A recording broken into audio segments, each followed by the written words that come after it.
વિરોધ પ્રદર્શનનો કાર્યક્રમ સફળ થાય તે પહેલા 30 થી વધુ આપ અને કોંગ્રેસના કાર્યકરોની પોલીસે અટકાયત કરતા કાર્યકરો અને પોલીસ વચ્ચે ઘર્ષણની સ્થિતિ સર્જાઈ છે।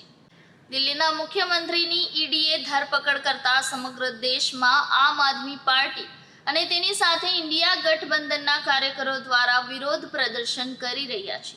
ત્યાં આજે સુરતના વરાછા માનચોક ખાતે ઇન્ડિયા ગઠબંધનના કાર્યકરોએ વિરોધ પ્રદર્શન યોજ્યું હતું। વિરોધ પ્રદર્શનનો કાર્યક્રમ સફળ થાય તે પહેલા 30 થી વધુ આપ અને કોંગ્રેસના કાર્યકરોની પોલીસે અટકાયત કરતા કાર્યકરો અને પોલીસ વચ્ચે ઘર્ષણની સ્થિતિ સર્જાઈ હતી।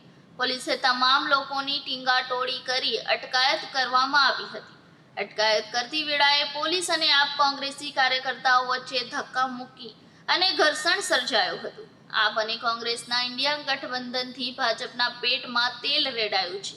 ઇન્ડિયા ગઠબંધનના કાર્યકરોએ સૂત્રોચ્ચાર કર્યા હતા।